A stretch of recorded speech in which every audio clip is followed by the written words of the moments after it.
Hi.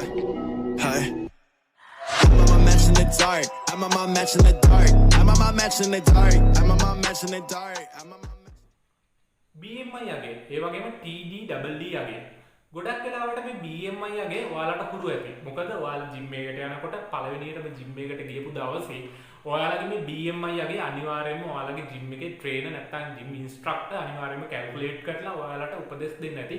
ඔයා ඔබේසිටි වෙලා තියෙනවද නැත්නම් ඔයා නෝමල් weight එකක ඉන්නවද නැත්නම් ඔයා ඉන්නේ අන්ඩර් weight ද මේ වගේ දේවල්. ඒ වගේම තමයි මේ TDEE යගේ ඔයා තවදුරටත් ජිම් එකට යනකොට ඔයා ඇහුවාම මීල් ප්ලෑන් එකක් ගැන ඔයාට ගන්න ඕනේ කැලරි ප්‍රමාණය ගැන අනිවාර්යයෙන්ම මේ TDEE යගේ ගැන ඔයාලා අහලා ඇති. ඒ වුණාට අහලා නැත්නම් අද මේ වීඩියෝ එක අනිවාර්යයෙන්ම බලන්න ඔයාලට ලොකු දැනුමක් හම්බෙයි. මොකද්ද මේ BMI යගේ සහ TDEE යගේ කියන්නේ කියලා.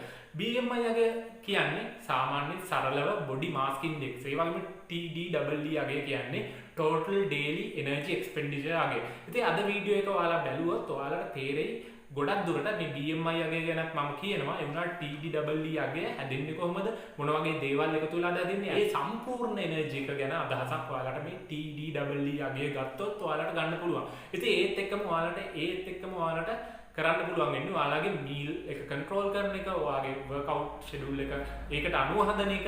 එහෙම කරලා තමයි ඔයාලා හරි weight loss එකකට, weight gain එකකට, muscle build එකකට යන්න පුළුවන්. ඉතින් ඒක නිසා මේ අගයන් දෙක ගැන අවධානය දීම ගොඩක් වැදගත් වෙනවා.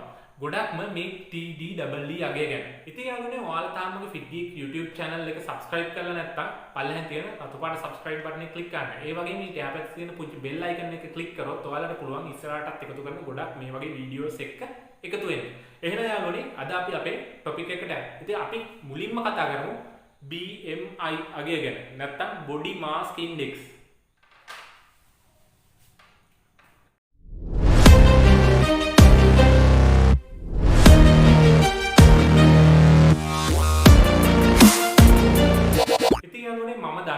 ඔයාලා BMI අගය ගැන ගොඩක් හොඳ දැනුමක් ඇති. මොකද body mass index අගය ගොඩක් වෙලාවට ඔයාලා ජිම් එකකට මුලින්ම යනකොට පවා ජිම් එකේ ඉන්ස්ට්‍රක්ටර් නැත්නම් ට්‍රේනර්, පර්සනල් ට්‍රේනර් ගොඩක් වෙලාවට දල අදහසක් ඔයාලගේ බොඩි එකේ දැන් තියෙන තත්ත්වය ගැන ගන්න පුළුවන් හොඳ ලේසිම සමීකරණයක් තමයි මේ BMI අගය ගන්න පුළුවන් සමීකරණය.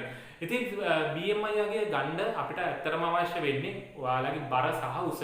ඉතින් ඔයාලගේ බර මැනගන්න ඔයාලට ගෙදරම weight scale එකක් තියෙනවනම් නැත්නම් බරගෙන තරාදියක් තියෙනවනම් ඒ වගේම ඔයාලගේ උස මැනගන්න ඔයාලගේ උස මයින්න පුළුවන් මොකක් හරි උපකරණයක් තියෙනවනම් ඔයාලට පුළුවන් ඔයාලගේ BMI එක ඔයාලගේ ගෙදර ඉඳන්ම හොයලා බලන්න. ඉතින් BMI එක බලන්න ඔයාලා ජිම් එකට යන්නම අවශ්‍ය නැහැ.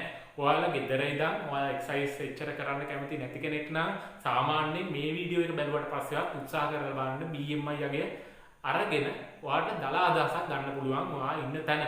ඒ කියන්නේ ඔයා overweightද, ඔයා underweightද, නැත්නම් ඔයා normal weight range එකක ඉන්නවද, නැත්නම් ඔයා obesity නැත්නම් ටිකක් බරපතල තත්වයකට, ඒ කියන්නේ ඔයාගේ බරට වඩා, ඔයාගේ උසට වඩා ඔයාගේ බර ගොඩක් වැඩි වෙලා තියෙනවද කියලා වගේ දල අදහසක් ඔයාලට BMI යගෙන් ගන්න පුළුවන්. ඒ වගේම තමයි මේ BMI හෙව්වා කියලා සමහර වෙලාවට ඇත්ලටික්ස්ලා, ඒ කියන්නේ ක්‍රීඩකයන්, ඒ වගේම උදාහරණයක් විදිහට සූමෝ කරන කට්ටිය, ඒ වගේම මැරතන් දාවකින්, ඒ වගේම අපිට ගන්න පුළුවන් පවර් ලිෆ්ටර්ස්ලා, මේ වගේ කට්ටියට මේ BMI යගේ වරදින්න පුළුවන්. මොකද BMI යගෙන් හරියටම අපිට කියන්න බෑ මෙයා හෙල්දිද නැද්ද කියලා. ඉතින් සමහර කට්ටිය බොඩි බිල්ඩර් කෙනෙක්ගේ BMI යගේ ගොඩක් වැඩි වෙන්න පුළුවන්. ඒ වගේම තමයි මැරතන් වගේ කරන කෙනෙක්ගේ මේ BMI යගේ ගොඩාක් අඩු මට්ටමට යන්න පුළුවන්. ඉතින් ඒකෙන් අපිට කියන්න බෑ එයා හෙල්දි රේන්ජ් එකේ ඉන්නේ, හෙල්දි රේන්ජ් එකේ නැද්ද ඉන්නේ කියලා. ඒක නිසා BMI යගේ වෙනස් වෙන්න පුළුවන්. අපිට ඒ වුණාට සාමාන්‍යයෙන් පොදුවේ අපි ජිම් එකට සාමාන්‍යයෙන් අපේ ඩේලි ෆිට්නස් මේන්ටේන් කරගෙන යන්න යන කෙනෙක් නම් අනිවාර්යයෙන්ම BMI යගේ ගොඩක් උදව්වක් වෙයි ඔයාලට. ඔයාලගේ ෆිට්නස් මේන්ටේන් කරගෙන හොඳ අදහසක් එක්ක ඔයාලගේ උසට සරිලන බරක් තියාගෙන යන්න. ඉතින් යාළුවනේ BMI යගේ හොයන විදිහ මම ඔයාලට කියලා දෙන්නම්. ඉතින් මේක කියලා දෙන්න ඕනේ නැහැ. ඒ වුණාට මම කියලා දෙන්නම්. මොකද ඇත්තටම මේ BMI යගේවත් හොයපු නැති ෆිට්නස් වලට ආස කරන කට්ටිය, ජිම් යන කට්ටිය ලංකාවේ ඇති. ඒක නිසා ඒ නංගිලා මල්ලිලාටත් උදව්වක් විදිහට මම මේක කියලා දෙන්නම්. ඔයාගේ BMI යගේ හොයන්න ඔයාලට පුළුවන් සාමාන්‍ය කිලෝග්‍රෑම් වලින් ඔයාලගේ බර හොයාගන්න. ඒ වගේම සෙන්ටිමීටර් වලින් ඔයාලගේ උස හොයාගන්න. සෙන්ටිමීටර් වලින් උස හොයාගත්තට පස්සේ අනිවාර්යයෙන්ම cm බෙදලා ඒක මීටර කරගන්න. ඊට පස්සේ කිලෝග්‍රෑම් වලින් ඔයා හොයපු බර බෙදන්න උසේ වර්ගය. ඒ කියන්නේ ඔයා කිලෝග්‍රෑම් වලින් ඔයා හොයපු බර බෙදන්න උසේ වර්ගය. මේ නගේ තමයි දේශීය මොහාරට හොයාගන්න පුළුවන් මේ BMI අගේ. දැන් මේ BMI අගේ හොයාගත්තනේ. මේ BMI අගේ හොයාගත්තට පස්සේ අනිවාර්යයෙන්ම මේ BMI අගේ ඔයාලට බලන්න තියෙනවා රේන්ජ් එකක් එක්ක. ඒ තමයි සාමාන්‍යයෙන් 18.5 25 ඒ වගේම 30. සාමාන්‍යයෙන් ඔයාගේ BMI අගේ 18.5ට වඩා අඩු නම් ඒ කියන්නේ ඔයා අන්ඩර්වේට්. ඒ කියන්නේ ඔයාගේ තිබිය යුතු බරට වඩා අඩු බරකින් තමයි ඔයා ඉන්නේ. ඉතින් ඒ කට්ටිය තමයි ගොඩක් වෙලාවට මාස් ගේනර්ස් ගන්න try කරන්නේ. ගොඩක් වෙලාවට කැලරීස් බහුල ආහාර කෑමට උත්සාහ කරන්නේ. ගොඩක් සර්ච් කරන්නේ ඉන්ටර්නෙට් එකේ. ඒ වගේම ගොඩක් බර අඩුයි නිරෝගී එයාගේ උසට තිබිය යුතු බරට වඩා. ඉතින් ඒක නිසා මේ BMI යගේ 18ට වඩා අඩු කෙනෙක් නම් එයාට අන්ඩර්වේට් කෙනෙක් කියලා සාමාන්‍යයෙන් අපි උපකල්පනය කරනවා.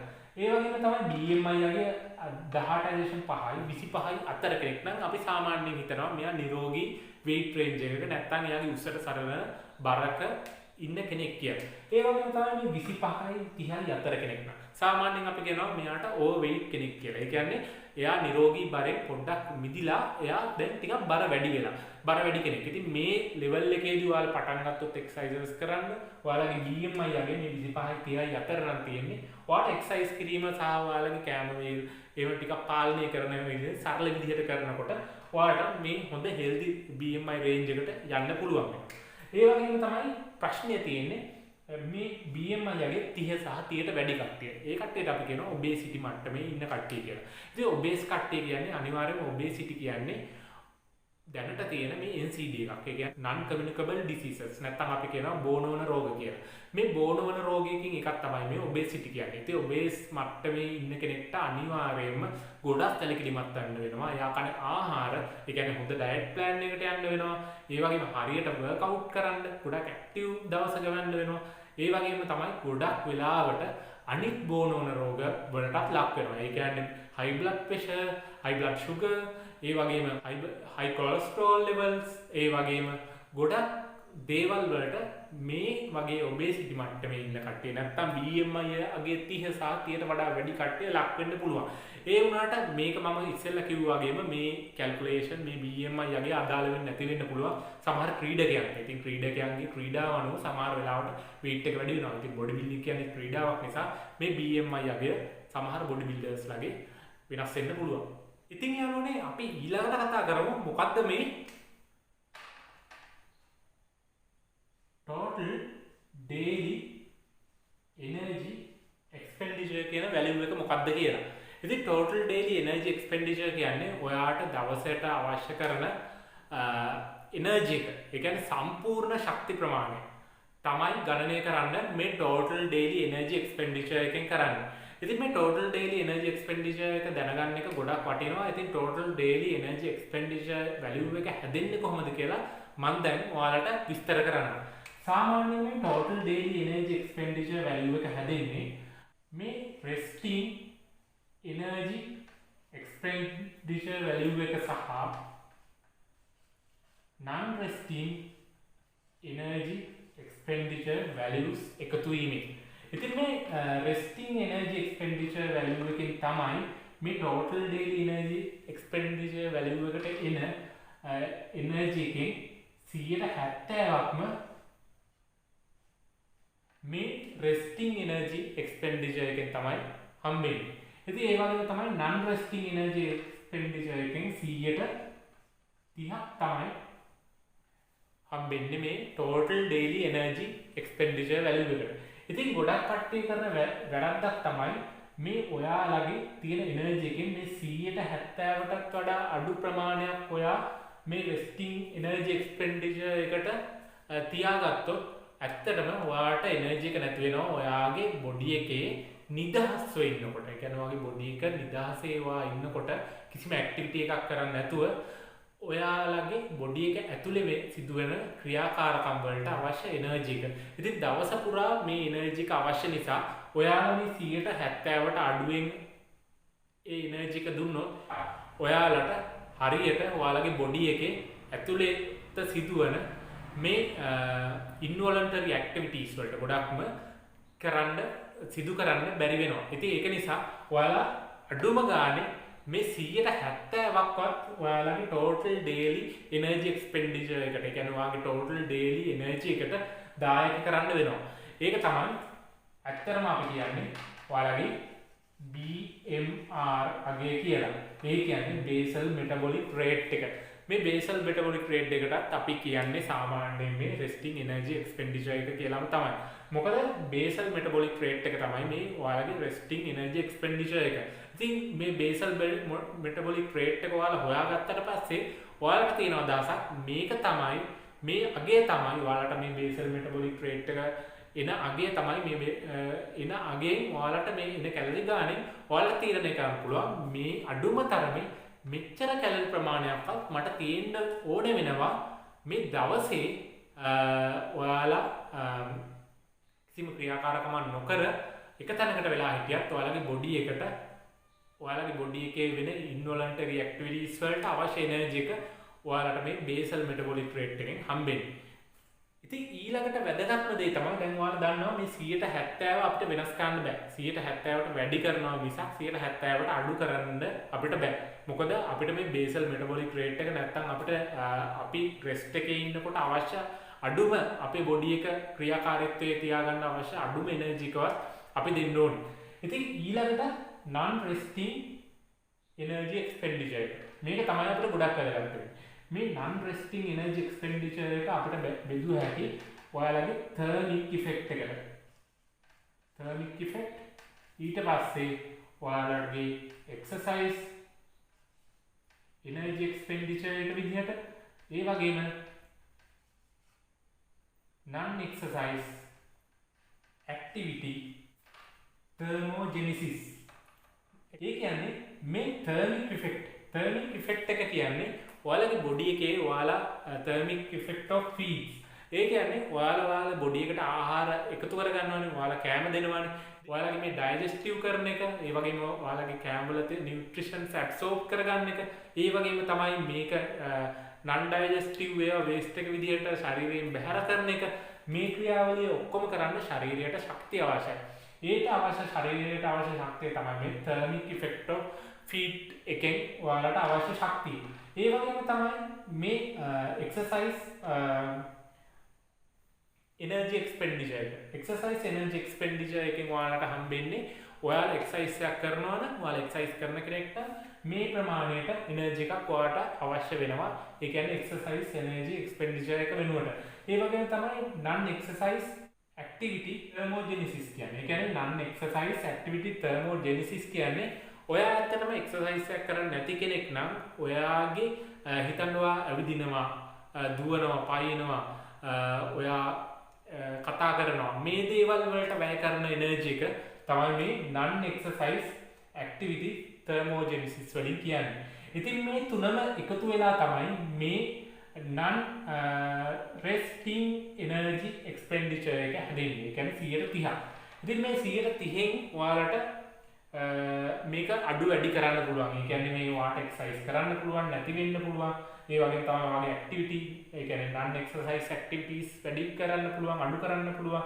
ඒ වගේම තමයි මේ thermic effect එක පාලනය කරන්න පුළුවන්. මොකද ඔයා දින කෑම ප්‍රමාණය මත මේක වෙනස් වෙනවා. ඒවල් ඔයාලට දැන් තේරෙනවා ඇති හරියට මොකක් නිසාද මොන වගේ දේවල්ද මේ වාගේ total daily energy expenditure එකට බලපාන්නේ කියලා. ඉතින් යාළුවනේ මේ ගැන තවත් ඔයාලට ඉගෙන ගන්න ඕනේ නම් අනිවාර්යයෙන්ම පල්ලෙහි කමෙන්ට් එකක් දාන්න.